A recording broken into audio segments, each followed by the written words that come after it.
Okay, so Unit 4, Interpreting Vertex Form. Again, we have 3 different forms we're going to talk about today, and all the little things that you can shortcut with it in order to get to your answer quicker. So for y is equal to 3 times x minus 4 quantity squared minus 2, what are the vertex axis of symmetry, the maximum and the minimum, and then finally the domain and the range?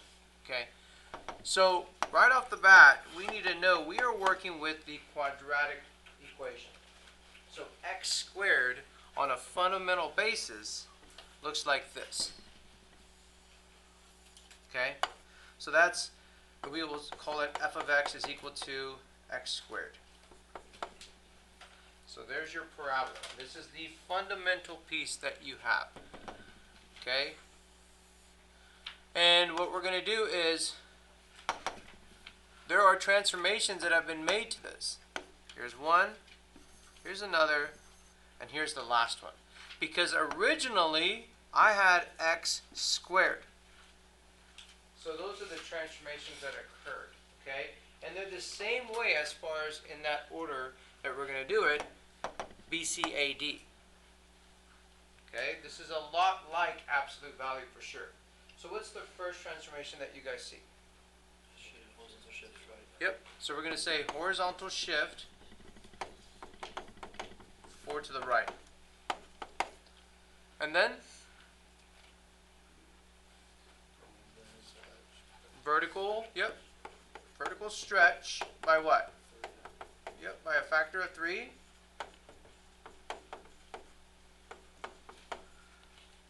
So even though this is a new unit, there's still some correlation for sure for the test that you're going to have next class. And anyone, what's the last one? Down, Yep, vertical shift 2 units down.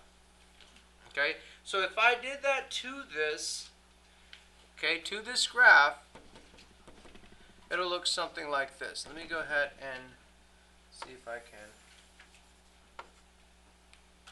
do it like this so you can see it. So we'll say there, red. How close am I? Pretty close. Alright, so that's the default. That's where you start. Okay? So it's going to be shifted 4 to the right. 1, 2, 3, 4.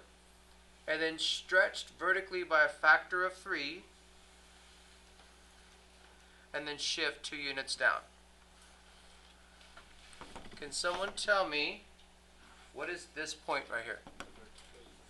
It's the vertex. And what are the coordinates? 4 and negative 2.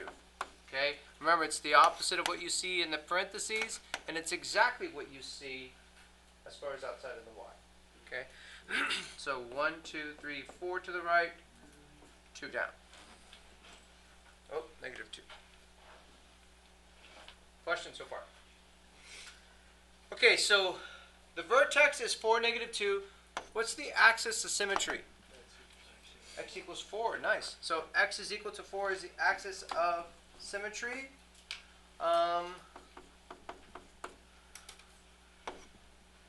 What's the maximum? No maximum. So no maximum. We'll put max, none. Careful. This is still on the test for absolute value. What's the min? What would we write? Y equals negative 2. So y is equal to negative 2 is the min, and it occurs at what? X equals 4. But the answer is the minimum is y equals negative 2. Okay? What's the domain of the red graph? All real numbers, yeah. So we'll put domain. You can put the r with a double line, or you could put negative infinity to infinity, which is what notation? What's negative infinity to infinity? Interval notation. And then the last one, and I'm just giving you extra practice for test type of questions, is if it gave you in set notation, it would be the set of all x's such that x is an element of all the reals. And now let's go to the range. So the range, is it all real numbers? No. So in interval notation, how would you write that? What's the range? Yeah, go ahead, Joel. Bracket. Brackets? To then infinity. Perfect. And if I did that, Catherine, in interval notation, no, not interval notation, algebraic notation, what would I write?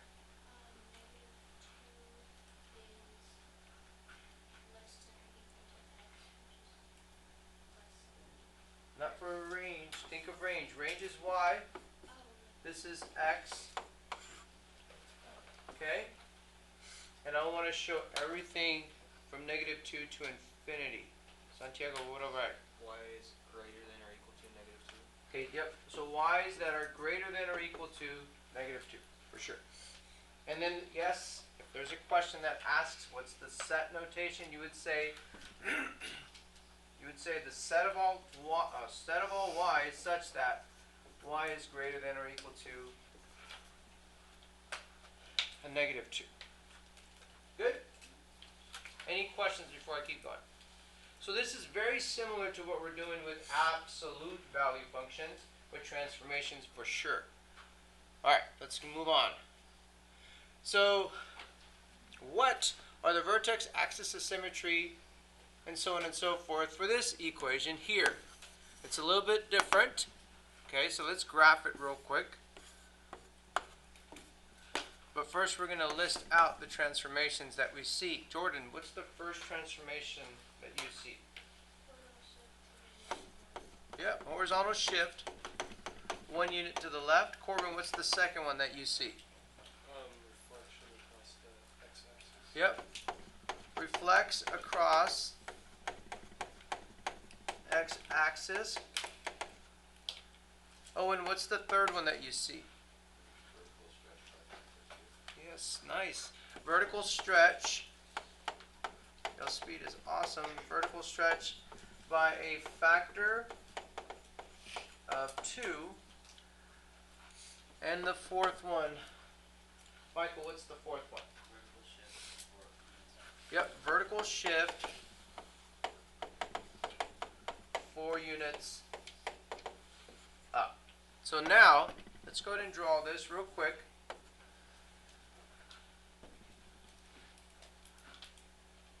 We're going to come over here. This is where we start. Real quick, where we start, can someone tell me what is the rise and the run to get from this to this point? What is the rise over run? It's 1 and 1. It's up 1 over 1. Okay? So going back to the other one back here, the original was up 1 over 1. Now I know I didn't draw it to scale, but that's what it's doing. What is the red one? Up 3 over 1 because of that stretch. Nice. I just wanted to make sure that we were good on that. Okay? Alright, let's go back over here. Whoops. And yeah, we're right here. So what we're going to do is we're going to go ahead and transform these. And it's going to, of course, look different. Let's see. And we're going to go through them just like we did the other one. As far as transformations at a time. Let me just line this up before we start. As close as we can. Alright, so from here we're going to shift 1 to the left. We're going to reflect, this is going to be weird. We're going to reflect across the x-axis, which is going to come way over here. And then we're going to stretch by a factor of 2. So now our slope is like 2, right? Down 2 over 1, down 2 over 1. And then we're going to shift 4 units up. Alright, so this vertex, from what we just did, Aaron, what's the vertex? Say it one more time. Negative 1, 4. Yes. Nice. Negative 1, and then 1, 2, 3, 4. Skylar, what is the axis of symmetry? How do? X equals negative. Perfect. X equals negative 1 because I got to make sure I put X because it's a vertical line. Okay. Daxton, do I have a min or a max? Max. A max for sure. And what would you write down as far as that value? Not negative 1/4. That's where it occurs. But I want you to tell me what's the max. Y equals 4. Perfect. Y is equal to 4. Y is equal to 4 is the maximum that it will occur. Nate, what's the domain? All real numbers. And we'll go now. Brittany, what's the range? The range is y is less than or equal to 4. Nice. And that same thing, Brittany, but in interval notation. The interval notation would be bracket for no lying. Parentheses negative infinity comma 4 bracket. Perfect. Nicely done. Any questions? Yes, Gianna. Why don't we do anything with the exponent? That's a really good question. Because my original parent function, the default, came from this function right here. It all starts from this. So what you see is these parentheses, everything that I've highlighted in orange is the same as the original one. The only changes are here, which show that it moved left 1, here, which showed it reflected, here, which showed it stretched, and here, which showed that it shifted. But the default parent function is the same as if you were have written it like this. So we're not going to touch the exponent? Yeah, the exponent has nothing to do with transformations. Because if you remember, transformations are multiplication, division, addition, and subtraction, and then negative reflections. There's nothing with exponents whatsoever. Okay? Just like when we did absolute values, we didn't even touch the absolute value. Yes? On the test, if there's no max or min, do you just want us to not write it? Like, not write none? Yeah, just write none, if there's none. Okay. Alright, so what steps transform? So this one's different. And you can look at this very similar to an absolute value function. It's really, really good practice for the test as well, okay?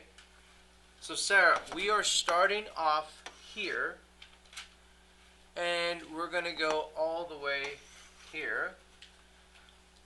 And what steps are we going to do? Actually, I thought it was something different. It's just pretty much the same as what we did the last two examples, right? All right, so let's kind of, without writing them individually out and graphing them, let's see if we can go to the vertex, the axis of symmetry, the max or min, the domain, and the range. Okay, from what I see right there, what's the vertex, Sarah? It would be -2, -5. Perfect. Santiago, what's the axis of symmetry? X equals -2. Okay. Anna, does it have a max or a min? Minimum. She's right. Anna, how do you know that it has a minimum without even graphing it? There's a characteristic about what we were given, but I want to see if you can see it. What about that shows that it would have a min? Joel? Like there's no negatives never reflected across. There's no negatives. So it never reflected across the x-axis. So it's always looking up. Okay? Okay, and Joel, what would be the minimum? The minimum would be y equals -5. Nice. Y is equal to -5. And again, he knew that because there was no reflection, and you could really go off of the equation right there. Y is equal to negative 5. Let's see. Grant, what's the domain? All real numbers. All real numbers. Nice. And Grant, what is the range in interval notation? Interval, bracket, -5, comma, infinity, parentheses. And the same in algebraic. Y is greater than -5, or equal to. Perfect. Okay, that's good. You guys, I know you're going to do very well on this task for sure. Just make sure, again, like I said before, make sure that we do look at those videos because there's some questions that you're going to need to.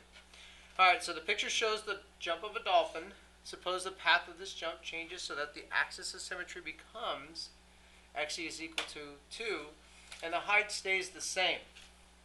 If the path of the jump also passes through the point 5, 5, what is the quadratic function that would model the path of this jump?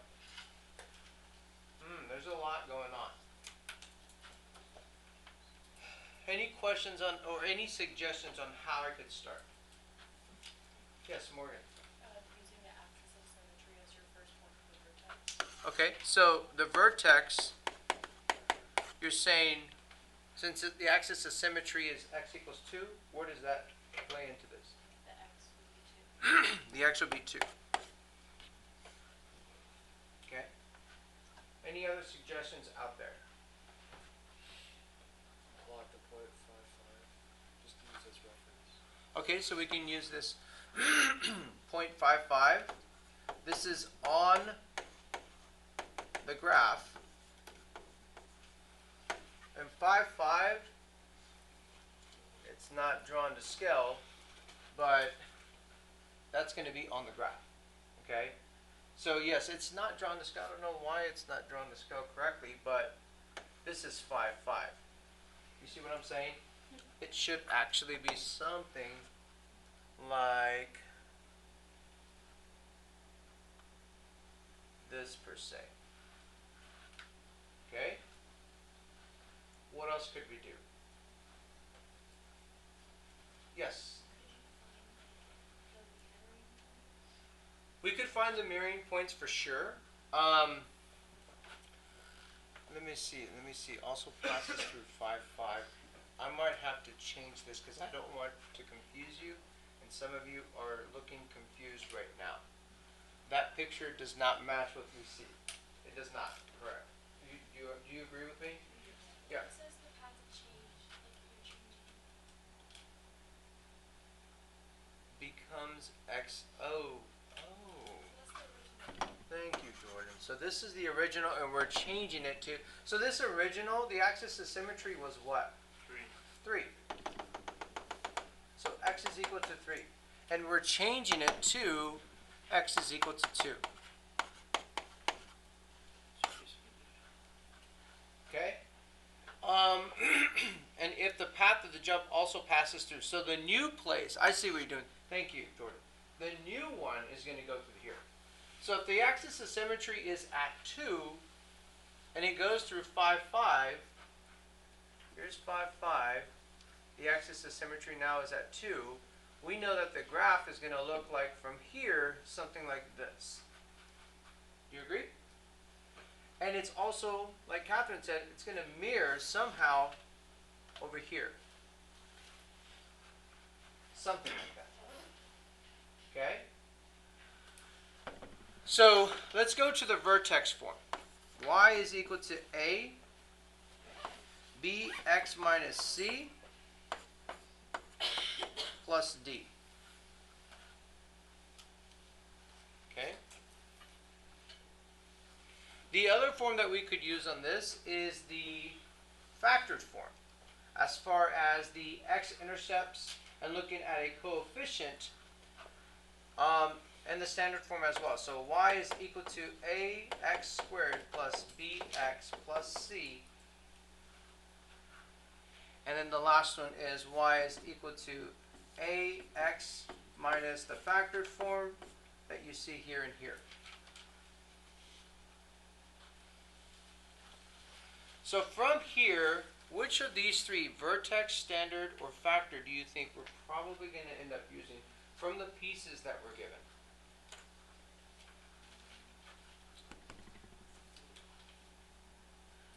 It would be the vertex form. Okay? It will be the vertex form. And the way we're going to do this is, first of all, if the axis of symmetry is at 2, our x is going to look something like that. You with me? So now I have an A, and I also have a D to contend with.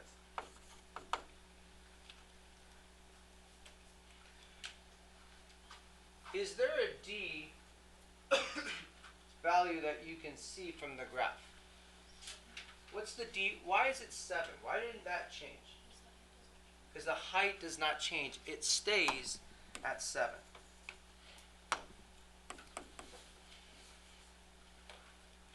Okay? What other observations can you see? Does it look like there is a stretch or compression of some kind? It looks like a horizontal compression, right?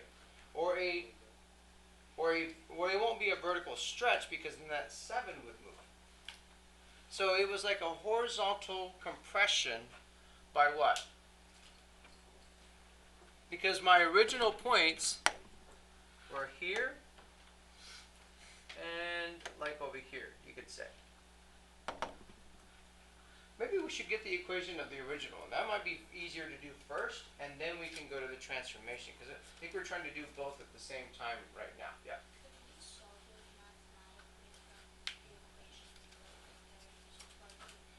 We can, but I first want to go to, let's do the original one first, and then we'll get to that. That's where we're into, that's where how this problem ends up, is mathematically we're going to solve for those values.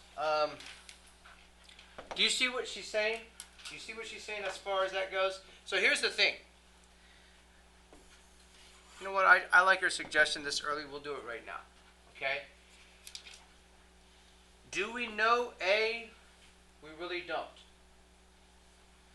Do you trust that 2 works here? This minus 2. Yeah.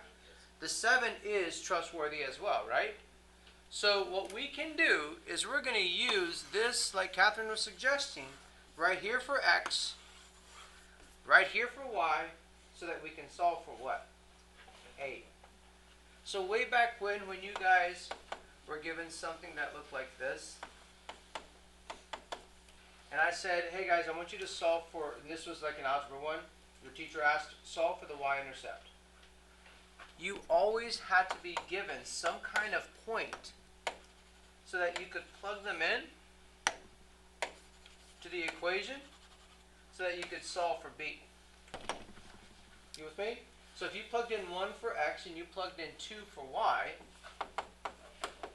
what would B end up becoming? 0. So you would take this equation and it would just be this, because you used a point to get that. That's exactly what we're doing here, but we're using it to find like compressions and stretches and stuff. So let's mathematically put 5 right here and put this y5 right here. You with me? And here we go. We're going to put 5 is equal to A, 5 minus 2 squared plus 7. What's our goal right now? So find A, yeah. Find A. Riley, what do I do first? 5 minus 2 is 3. So it'd be like 3 squared is what? 9. Subtract 7. Divided by 9. So this final equation could look something like y is equal to a negative 2/9 x minus 2 squared plus 7. You with with me? So this graph that we have, the new one right here, does it look like it was shifted 2 to the right from the origin? Yeah, it was shifted 2 to the right. Does it look like it was shifted 7 up? Yes. Yeah. And it also looks like it was reflected across what? The x-axis. And last but not least, what happened to the graph? It was vertically what? Compressed by a factor of 2/9. You with me?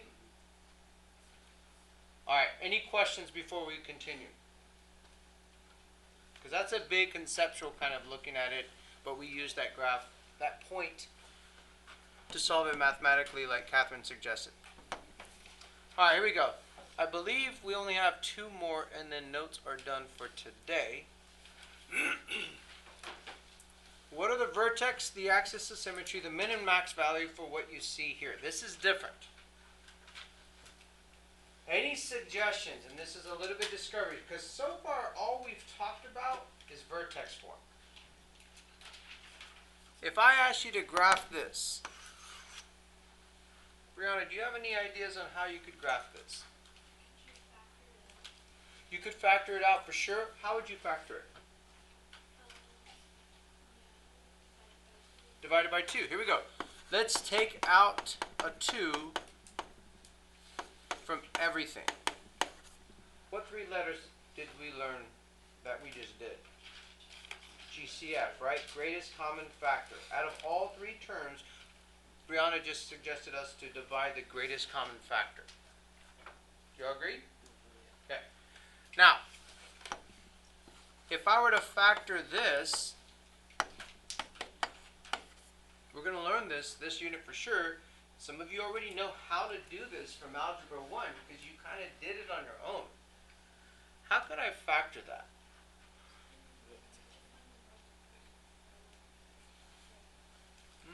I'm just listening. What else, Riley? 2 negative 2? Okay. So again, you shouldn't know per se because we're learning how to do that in this unit. But what I'm going to tell you right now is this is not factorable. It's not factorable. Not with real numbers.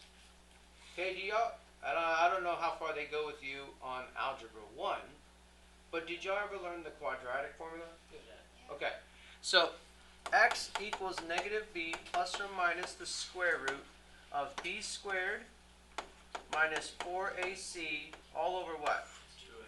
2a. Nice. Wow, y'all went all the way there. The most important thing, guys, the most important piece from this is right here.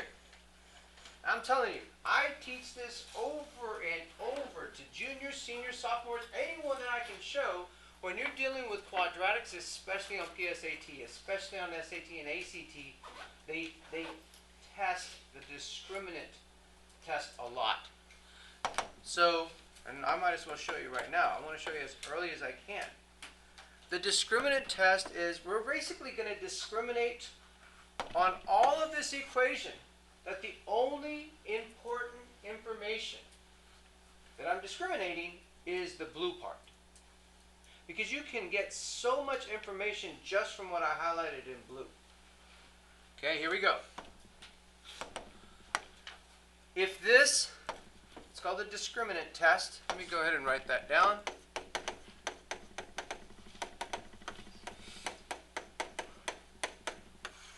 The discriminant test says this. I'm going to test just that piece, and if it follows certain criteria, then I can get a lot of answers from it very quickly. Here we go. First of all, let's look at our original equation. Our original equation is where we need to get this from. Okay, so this is from standard form. You cannot do it in factored form, and you cannot use the discriminant test in vertex form. But you can do it from standard form. What's the A value that you see? 2. What's the B value? 8. What's the C value? -2. So b squared minus 4ac over here is like saying 8 squared minus 4 times 2 times a negative 2. What's 8 squared? 64. Here we go. What's negative 4 times 2 times a negative 2? 16, a positive 16, right? So 64 and a positive 16, the only thing that we care is that it's going to be a positive number. You with me? Okay. Let's come over here. B squared minus 4ac. First of all, if it's a positive number, which this one is, it will have two roots somewhere. It will have two zeros of the function. It will have two x-intercepts for sure. If this b squared minus 4ac turned out to be a negative, it would never cross the x-axis. It'll still bend, but it won't cross the x-axis. You with me? It'll look like this, or it'll be down here looking like this. But for this particular one, I know that it's going to be, if it worked out to be a negative, since this is looking up, it would look like this. Okay? And last but not least, if it equaled 0, it's called a double root. So here we go. This right here has two real solutions, otherwise x-intercepts. This has two non-real, aka, what's the other word for non-real? I don't know if they taught it. Imaginary. Did they ever teach you imaginary?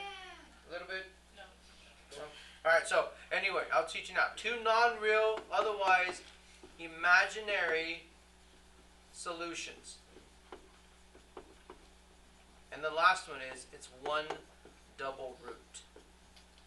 A double root bounces off the x-axis. You with me? This one has two answers also, but they're not real. This one has two answers, but we only write it down one time. You with me? Look at this graph right here, the very, very bottom graph. And if I were to ask you to tell me, that looks like a parabola that was shifted to the right. What could we write that equation to look like? Like 1, right? So like what? X plus or x minus? X minus 1 squared. What Brianna was talking about earlier as far as that doesn't change. The reason why this is called a double root is because this is counted twice. This right here is the same. What's 2 squared? 2 times 2. What's 35 squared? 35 times 35. So what's x minus 1 squared? It's twice. You with me? And what we're going to do a lot this year, or this unit, is we're going to set these quadratics equal to 0, and we're going to solve, when does that happen? Well, here it happens at x is equal to 1. Here it has x is equal to 1. Technically, there's two answers, but it's only one of the same. They're not two different numbers.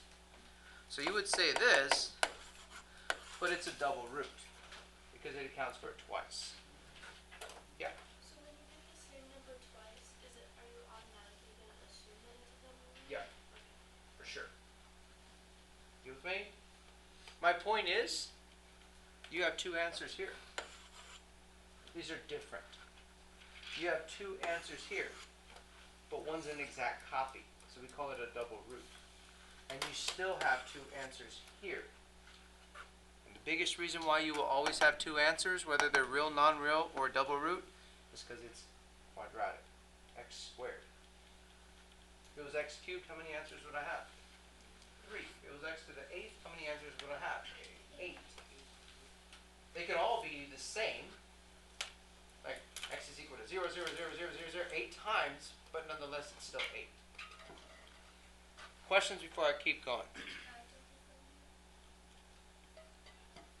because we're not done yet. We still have to do some stuff on this one. There's just a lot that you also needed to learn and get exposed to, even with this problem that I wanted to show you immediately. All right, so this is what you should have gotten from this. Well, this is what you should know from this. When you are given something in standard form, the shortcut, I'm not even kidding, I'm saying probably 5% of people remember this shortcut. But about 90% of the time, it's tested on SAT and ACT. Okay, here we go. When you're given in standard form, the way to get the vertex very quickly is to do negative b over 2a. Okay, and again, this comes from the standard quadratic of ax squared plus bx plus c, where we know a is 2, we know b is 8, and we know c is negative 2. Okay, here we go. So if I looked at negative b over 2, this is kind of close to the discriminant test a little bit. It's dealing with these a's and b's. This would be a negative 8 over a 2 times a. What does that simplify to? Negative 2. So negative 2 is the x-coordinate of the vertex. How do you think we find the y from this? Plug it in. We're going to plug this in to the original equation where you see x. And people get a little bit intimidated by that, but it's not, it's just this. Plug it in as an input. So if I plug in negative 2 into the original one, it's like saying this is f of x. What's f of 2? You with me? So let's plug this in. So it'd be 2 parentheses squared. Remember what we did long ago when things were much easier? Did you already go to the final answer? Oh, thank you. Negative 2, which is very important. What will that be? Positive 4. So we have 8. Whoops. What will this become? Negative 16. A lot of mistakes with negatives tend to happen here. And then minus 2. What's my final answer? Negative 10. So negative 2, negative 10 is the vertex. Vertex is done. And again, I'm just teaching you this. Once you learn it and you do it with practice, you will fly through this. Okay? So if we know the vertex, do we know the axis of symmetry? Yeah, what is it? Say it again? X equals negative 2. So this is the vertex. There's the axis of symmetry. Max or min, what do you think? Min, perfect. And the way you can tell from the standard form is what is the sign of that coefficient of x squared. If it's negative, it's going to look down. Okay, so if it was a negative 2, it would look like this. But because it's a positive 2, it will look up. Positive people, you could say smile, and negative people, if it was a negative, tend to frown. Okay, that's a good way to remember it. So max and min, we said it was a max, or sorry, a min. What do we write for the minimum? Y equals negative 10.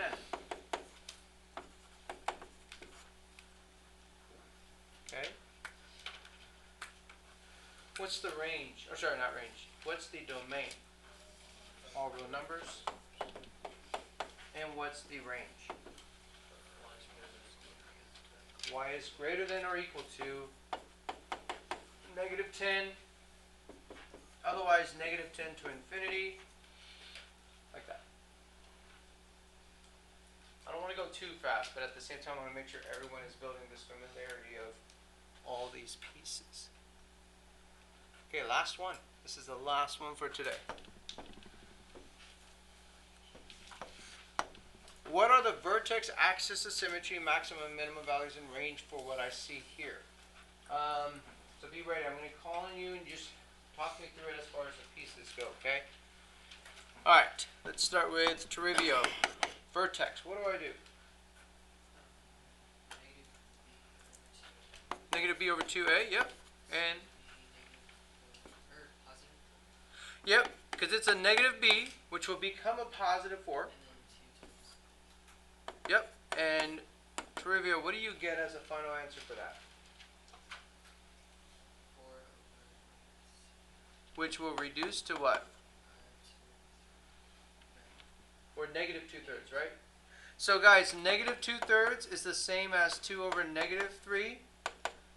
Okay? Probably that one's the one that's most commonly used. Cool. Alright, so negative 2 over 3. And now I need the y value. Okay? Tyson, what do I do to get the y value? Plug it back into the original equation. So let's build that. Negative 3 parentheses squared minus 4 parentheses plus 6. I'm plugging in a negative 2/3. Tyson, tell me what to do next.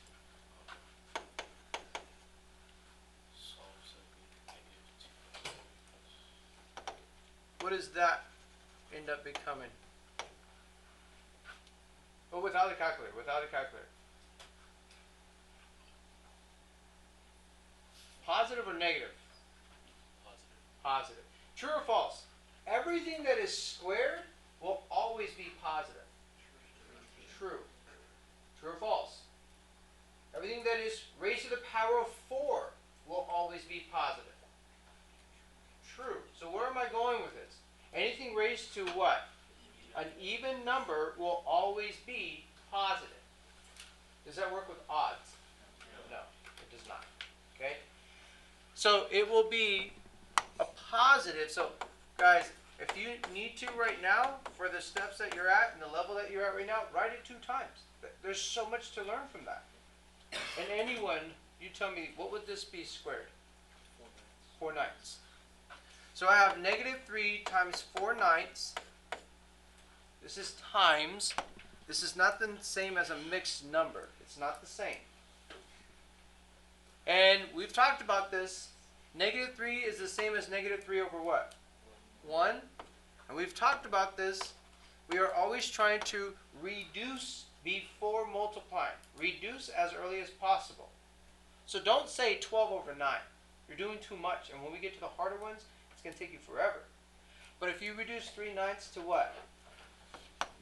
1/3.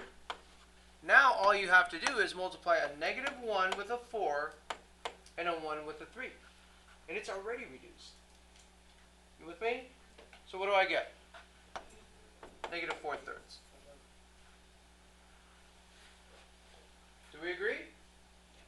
Okay, so now let's move over here. A negative times a negative is a what? Positive. So it'll be a positive, and I'm thinking 4 over 1 times 2 over 3. Can any of the top reduce with anything on the bottom right now? No. And when you can't reduce, then you multiply straight across. Alright, so 4 times 2/3, and anyone becomes what? 8/3. And then we're going to add 6. With me? So now that we're going to add these all together, we do need common denominators, which I do not have right now. I have 3, 3, and 1. I'm going to multiply by a form of 1, which is 3 over 3. And guys, when you multiply by a form of 1, don't try to cancel it right out again, because you're undoing what you were trying to do. The reason why you did that is so that you could get the common denominator. 3, 3, and 3. Bringing them all together gives you this. What do I write for that last space? 18. So negative 4 plus 8. 4 plus 18 is 22. Is 22 divisible by 3? No. So this would be 22 over 3. Yes, you're going to have fractions. Okay? I'm contemplating whether or not I should show you synthetic division because you can learn it. It's not that difficult. Well, not right now. Not yet. Not yet. But look at you. All right, so no. I'm saying because you don't necessarily learn synthetic division until pre-cal, but there's no reason why you can't learn it now. All right, axis of symmetry. Anyone, what is it? Yep, x equals negative 2/3. That synthetic division actually helps you a lot. And yes, we will learn it. Maximum or minimum values. You tell me, is this going to have a max or a min? It's going to have a max. Because it's facing what? Downward. Okay? So what is the max? Y equals 22 over 3. Learning this quickly. That's awesome. What is the... I don't know why they didn't list it, but what's the domain? All real numbers. Can someone tell me why? Or not yet. Not the range. Why is the domain of quadratics, otherwise parabolas, why is the domain all real numbers?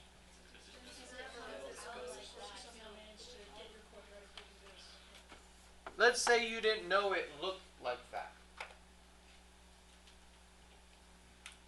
Let's say you didn't know it looked like that. Think about this. Why would the domain be all real numbers? Because the equation x is squared, so like no matter what the value, even if it's a negative, it'll always yield the same y value instead of 1. So like when it has that shape, which by that kind of shape. Did you hear what he's saying? Because, listen, I'll repeat it. Because look, everything that is squared will always yield a number.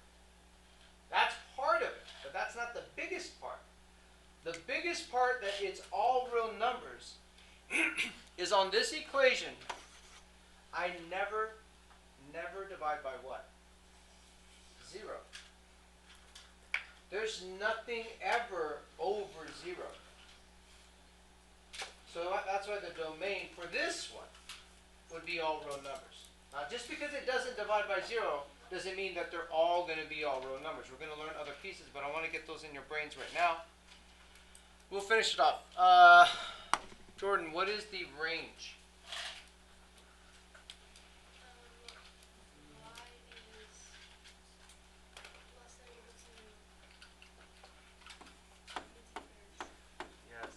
Nice job, Catherine. Okay, so as far as showing this in interval notation, Jordan, what's interval notation for this range?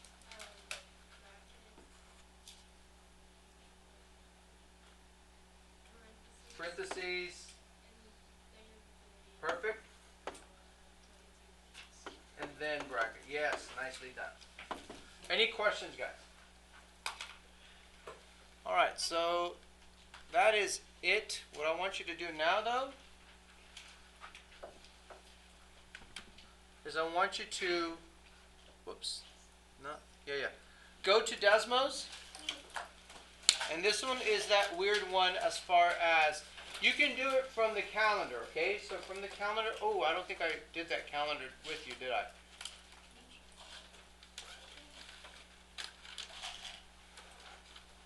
So remember when we did these, like, the Desmos, whenever you can log in with a class?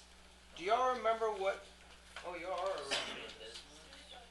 Yeah, student Desmos. That's what you're going to do. You're going to join XVAZFX. XVA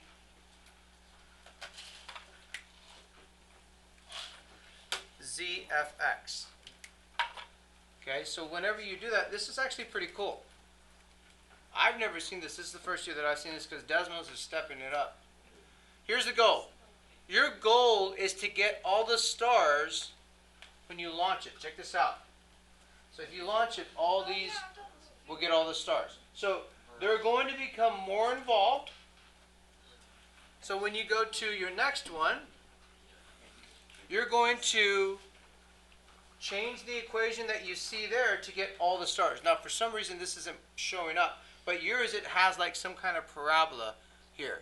You see what I'm talking about? There should be a parabola on y'all's. Yeah, y'all have them on y'all's. And then just alter the parabolas going through. Let me see if I can. So, not that one, but this one should do it there. It's not doing it on mine for some reason, but on yours it will have the parabola. And you're just going to do transformations on those parabolas, trying to get as many as you can. They do get difficult as you go through, but it's good transformation practice. And then that's it. We'll do this for the rest of the class.